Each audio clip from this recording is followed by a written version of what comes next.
Hi, everybody, and welcome to the Thursday edition of Proline Daily, the longest-running sports handicapping show in America. Direct from Las Vegas, Jim Feist is here. I'm Dave Cokin, and we've got an NBA Game 6 to talk about tonight, along with some Major League Baseball. We'll look at the Dodgers-Rockies game. Jim 6-2 for you yesterday, including a nice comeback winner on the Cardinals, a winner on the under in the Edmonton-Anaheim Game 7 battle, and another winner in the NBA as the Wizards and Celtics go over the total. 8-2, the current NBA run. And we've talked all season about how strong your NBA stuff goes. 177 plays, 111 and 66. I'll take it. And no arguments at all. I love it, Dave. It's been really going good. And, the other night I had one that was amazing. I got an over in overtime. So, and that doesn't happen too often. There's so many times you have the underdog and you go to overtime and you lose. Those hurt. But I got one back the other night, and that was really super cool. I have big plays going on right now. Major League Baseball division dominator tonight, along with another NBA TV showdown, each $25 online at jimfeist.com. That's the dominator and the showdown, each for $25 each, and that's at jimfeist.com. And I'm going to put up a couple of underdogs tonight in Major League Baseball that you can get for $25. So you want to play them individually, parlay them, however you want to do it. That's up to you. But I think we've got a very good chance to win both these games, and you're getting a nice price, particularly on one of them, which I thought the line was indicated terrific value on the underdog. So get those games now for just $25 at jimfeist.com. So let's start talking about the Spurs and Rockets, a game I will have no involvement in, but definitely going to be watching. Jim, the information now on Kawhi Leonard is that he is going to play. He's been upgraded to probable, and that explains the line movement in this game. I guess I'll knock myself for not getting it. I didn't like the game either way, but I probably should have just taken San Antonio plus the points, because there was no way Leonard was not going to play in this game. And, that would have set me up for a middle opportunity. Those are always nice. Instead, I'll just sit back and watch it. I think I don't know what to make of Leonard. He is going to play, but how effective is he going to be? And if he's not effective defensively, boy, that sets up James Harden for a pretty good night. Yeah, these games, Dave. It's if you can figure out which team in any of these series is going to take off and run away with it. You can cash some big tickets, and that's what I've been able to do. I've been able to figure out which one of these teams is going to win this blowout battle, because they seem to always end up in a blowout battle. Now, not every one, of course, but 90% of them have been not blowouts, just like last night's. Just the Yep. Teams that get down, they almost like say, well, we're not going to win this one. We'll just sit the rest of it out. Well, you're right. And we'll come back in the next one, and that's what they do. Well, in a good example, I played the Celtics last night, and I never even looked at the spread.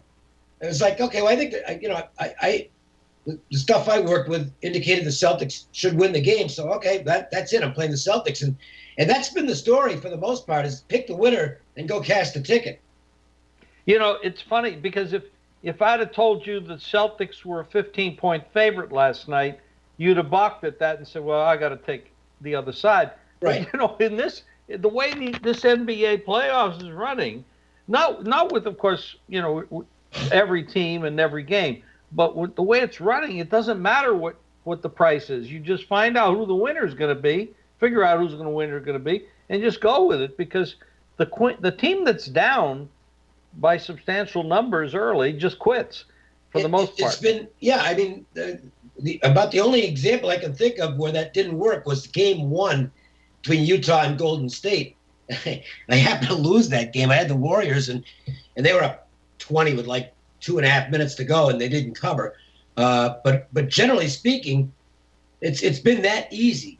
Now, the tough part, obviously, is figuring out in advance who's going to win the game. But using that logic, even if you think the line's too high tonight on San Antonio and Houston, it's tough to take the Spurs if you think Houston's going to win the game. Trying to get those games where you're going for the points because of value just isn't working. Well, yes, and there's another factor involved right now in this particular game. This is a 3-2 setup right now. So the Spurs are up 3-2. If Houston were to lose this game, straight up, of course, that's it. It's it for them. And so now you're going to get a situation where the one team, if that one team is the one that's down, they're not going to quit.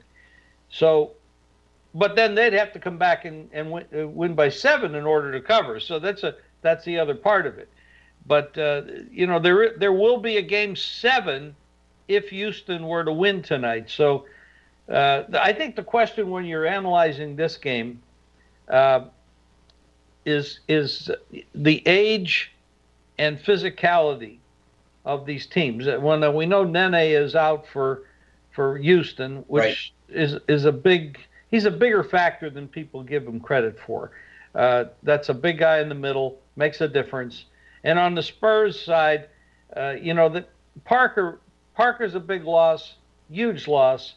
Yes, Mills and Ginobili stood up and played very well, exceptional. But you got guys here that are up in age.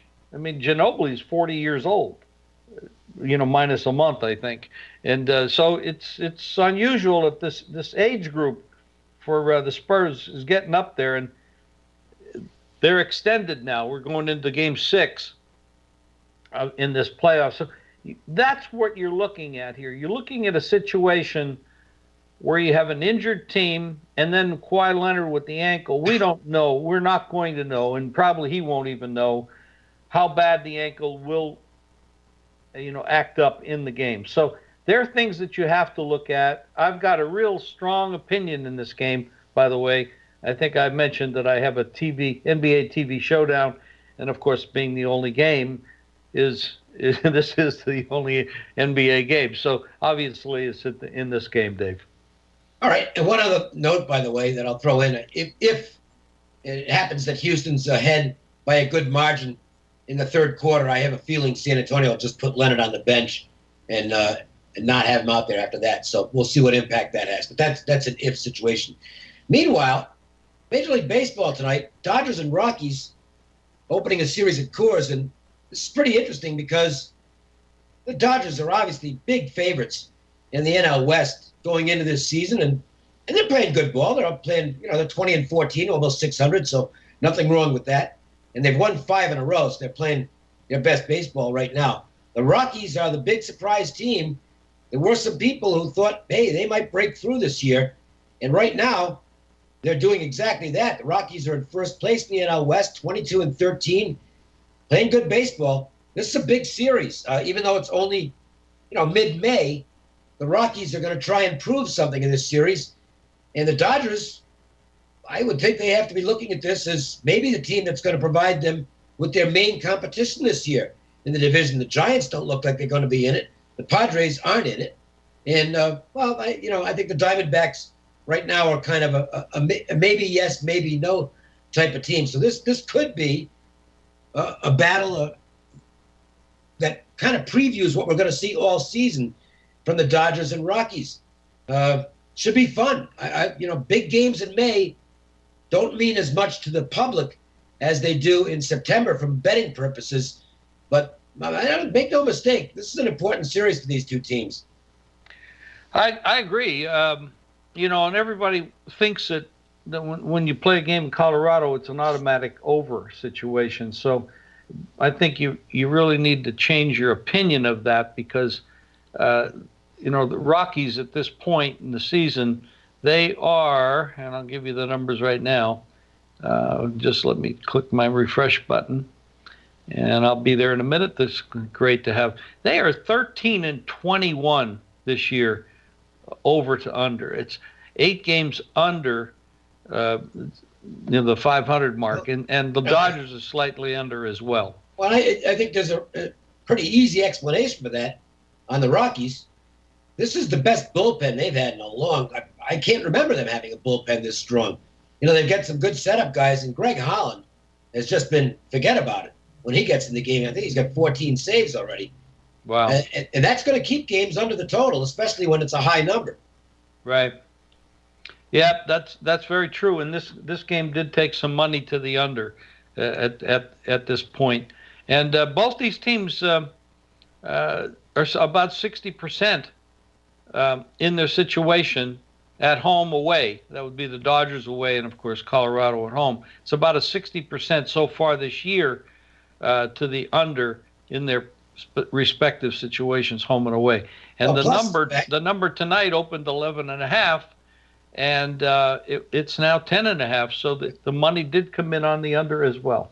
And another note is that both these teams are less. It's not that they're awful by any means, but both these teams are better against righties offensively than they are against lefties. And you got two lefties in the mound tonight with Ryu for the Dodgers and Anderson for the Rockies. So I think that explains why the money is coming in the way it is. And I don't disagree with it, Jim. I'm not saying it's going to be a pitcher's duel, but I think getting to 12 runs here, that might be difficult. So I didn't play it, but I would lean to the under in the game. I actually did play it. I got the I didn't get the 11.5, but I got 11, so I did go under the 11. And when I'm not sure the proper pronunciation of the Dodgers starter. How do you say his name? I just say Ryu, like it's spelled. But... Ryu. Well, he started 5 games so far this year, and 5 of them have gone under the total. So that's a little bit more of an indication of the under. Now the opposite could be said for Anderson. Most of his games have gone over 4, 1 and 1. But he is off his best start of the season. Yep, that's right. Actually, it's 5. Let's see. His last game went under. 6 innings pitched, 6 hits, 1 run. 1 of those were earned. 1 base on ball, and 10 strikeouts. Yeah, that's the first time this year he's gotten double digits in the strikeouts. He gave up no home runs. He's been pretty solid this year. He's not, he's about half. I think he's 4-3 as far as his record or the team's record when he starts, but to the win side, and then on the total, he's gone over 4 times and under twice. Yes. So, but his last game was exceptional. That was versus Arizona, who can hit the ball. Oh, yeah. But they won that game. The thing is, it was 9-1. He won the game 9-1, but that was at home, and obviously the total was 11.5 in that game, so it did go under. I've got a free play for our viewers and listeners today, and it's on a total, and this is on the Rockies. Excuse me, on the matchup between the Reds and the Giants. Giants hurt me yesterday. I had the Mets in the game and should have won it. Wilmer Flores botched what would have been a game-ending double-play grounder, and then the floodgates opened, and the Mets made a comeback in the bottom of the 9th, but fell short 6-5. So that one went a little wrong for me. But I'll get involved again in this game with the Giants now hosting the Reds, and the Giants at least get a little something positive with that comeback yesterday, and their offense might have a chance to do some damage tonight against the very old Bronson Arroyo. Arroyo he's struggled for the Reds, and I don't think that's going to change. Meanwhile, Ty Blach is on the mound for San Francisco, and he is the erstwhile replacement, if you will, for Madison Bumgarner. Obviously, he's not the number 1 pitcher, but they had to move somebody in the rotation when Bumgarner went down, and Blach was the choice.